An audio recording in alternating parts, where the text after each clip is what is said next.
E Universidade Concepción, vamos até São Januário.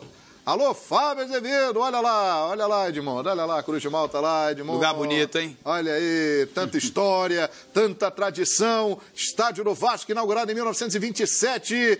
E onde você está neste momento? Onde Edmundo, a casa do Edmundo aí, São Januário, é onde você está, Fábio Azevedo.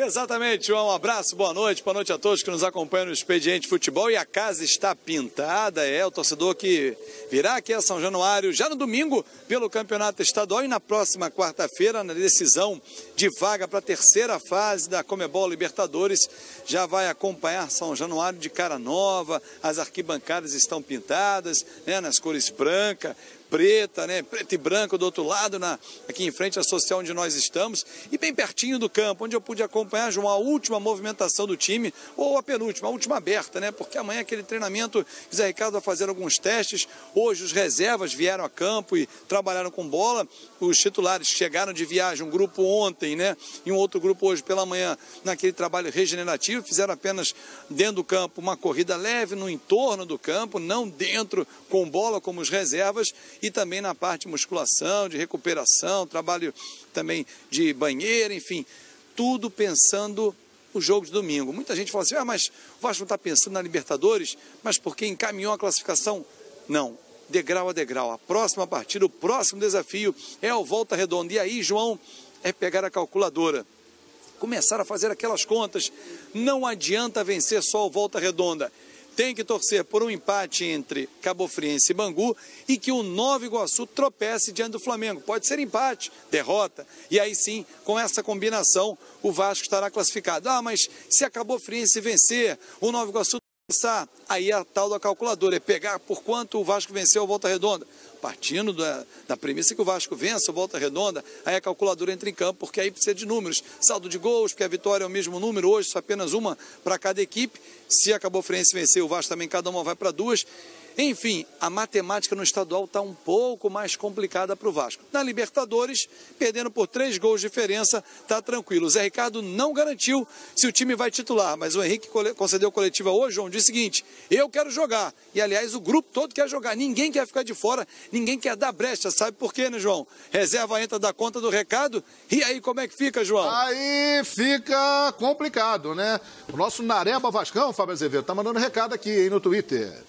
Tá dizendo, o Zé tem que botar o time titular. É o recado do Nareba Vascão aqui pra galera vascaína. Ele tá participando, Fábio. E ele passou para mim o seguinte aqui, Fábio, pode dar notícia aí, eu vou passar para o expediente antes de chamar o Juliano Lima. O Vasco fez uma consulta ao Corinthians pelo meia Giovanni Augusto. Fez uma consulta preliminar, como tem eleição amanhã, aguarda a decisão, quem vai ser o novo presidente, sondou, sabe os valores, mas o meia Giovanni Augusto agrada muito ao técnico Zé Ricardo. O Vasco depende do Flamengo? Então vamos até o Flamengo. O Juliano Lima traz informações aqui no expediente. Fala, Juliano, boa noite. Boa noite, Fábio. Boa noite a todos do Expediente Futebol. Voltamos aqui agora falando da sala de coletiva com uma informação de primeira mão, hein? Henrique Dourado não viaja para Brasília, portanto está fora do jogo contra o Nova Iguaçu.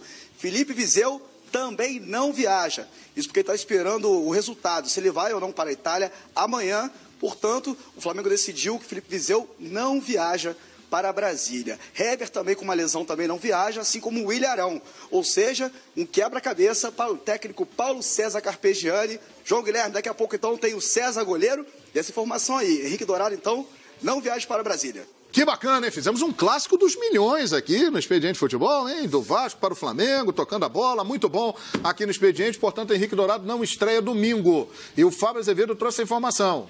Giovanni Augusto, do Corinthians, é um nome que o Vasco está tentando agradar ao Zé Ricardo. Bom nome para o Gigante da Colina? O que foi, Edmundo? O que houve, Edmundo? É aqui, ó. Aqui, ó. Você está tossindo? Quando eu vou falar... Desculpa. Começou a tossir. Aí meio... Tudo bem. Tem que respeitar os mais velhos. É que você fez a pergunta e eu tossi. Você tossiu. Quer dizer que é bom pro... Mas qual, Renato, qual o Giovanni Augusto? Qual, Giovanni? O do Atlético Mineiro seria ótimo reforço. O do Corinthians, eu praticamente confesso que não vi jogar. Acho que o melhor primeiro que eu não vejo o Corinthians todo domingo. Né? E, enfim. Acho que o melhor... E ele não tem jogado. O do Figueirense foi o melhor de todos, Giovanni Augusto. O melhor de todos? O melhor Giovanni Augusto que eu vi foi o do Figueirense. O do Figueirense que fez o primeiro gol na Arena, na abertura antes da Copa do Mundo, Sabe qual contra o mesmo... a gente tem que estabelecer o seguinte termo de comparação. Né? Quem joga hoje no Vasco da Gama numa função que o Giovanni Augusto pode fazer? Quem, Eugênio? O Wagner. Entendeu? O Giovanni é melhor que o Wagner. É verdade também. Ponto. É melhor que o Eu acho que essa questão é melhor que o Wagner. O Wagner foi mal no jogo de quarta-feira pela Libertadores contra a Universidade Concepción. Porque ele é um jogador que tem que voltar para marcar, não sabe marcar. Todas as vezes que o time chileno jogou em cima do Wagner, criou situações de risco para a defesa do Vasco. E no aspecto ofensivo não participou de nenhum lance interessante. Então, assim, se o Wagner é titular no time do Vasco, cabe o Giovanni Augusto do Vasco. Se essa é a comparação, o Giovanni entra como uma luva no time do Vasco. Agora, no time do Corinthians, ele teve muitas oportunidades. O time do Corinthians é diferente, é uma outra realidade. Mas no time do Corinthians hoje é outra. Mas no time do Corinthians, as poucas vezes que vi o Giovanni Augusto atuar, ele atuou como o lado direito, né? E ali tem o Paulinho, né? Onde jogou o Wagner. O Paulinho começou pela esquerda. Só foi para a direita depois que entrou o Rildo. Sim. Quem fechou a direita foi o Edmundo, Wagner. eu vi alguns jogos dele, poucos, é verdade. Fazendo as duas funções, ele foi mal. Tanto fechando pelo meio, como... O Wagner? Não. Ou o Giovanni Augusto? Giovanni Augusto. No Corinthians, tá? Não, mas eu fico com essa análise do Eugênio. Para o Vasco da Gama, nesse momento... E o que tem de real, o Giovanni o Vasco contratou o Thiago Galhardo, gente. Poderia agregar alguma coisa, mas não... Mas não o Giovanni do Corinthians, mas o Giovanni... O Giovanni Augusto, do Galo, que vai entrar, do e com a capacidade que ele tem, acho que agrega ao elenco do Vasco. A informação, Savoia, que temos aqui no Rio de Janeiro é de que o Giovanni Augusto não estaria muito disposto a sair do Corinthians. É verdade. Ele não foi inscrito no Campeonato Paulista e não tem feito boas... Aliás, não tem nem jogado, né? O último jogo que ele fez alguma coisa foi a vitória contra o Atlético Paranaense. Um gol que ele foi...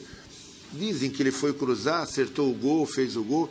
Mas o problema do Giovanni Augusto é o seguinte... Foi um gol importante no jogo de decisão, reta final do Campeonato Brasileiro. Contra o Atlético Mineiro e o Corinthians foi campeão também graças àquele gol. Sim. Mas é muito pouco, né? É muito pouco. É pouco. O que eu tenho, a impressão que eu tenho do Giovanni Augusto, que ele tanto faz como tanto fez ser titular, ser jogador importante, ficar no banco. Acho que esse tipo de jogador, ele tem potencial. Custou muito caro, custou 31 milhões, né? Segundo um cálculo que me passaram aqui, mais 4 anos de contrato.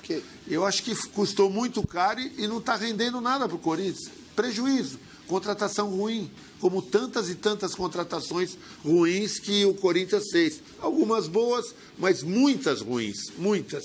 Nilmar, Pato, Giovanni Augusto, olha, e várias contratações. O que falta é ambição.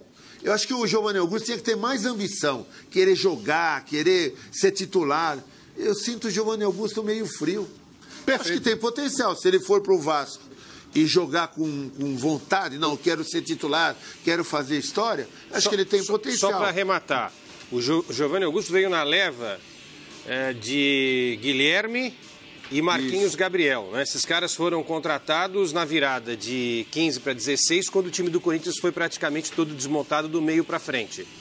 Nenhum deles, o Guilherme hoje está no Atlético Paranaense, o Giovanni é esse que a gente está analisando. E o Marquinhos Gabriel? E o Marquinhos Gabriel na mira do Santos, mas o Carille não quer liberar o Marquinhos Gabriel, porque entende que ele pode ser importante em alguns momentos na equipe do Corinthians. Ele dos três foi o que jogou melhor no Corinthians até agora. Fez um belo gol, fez algumas boas partidas na reta final do campeonato. Já que estamos falando do Corinthians, vamos abrir espaço então à fiel corintiana ligada aqui no Expediente Futebol. Amanhã tem eleição, domingo tem jogo, Emerson Sheik vai voltar, Gudrian Neufer e as informações do Timão.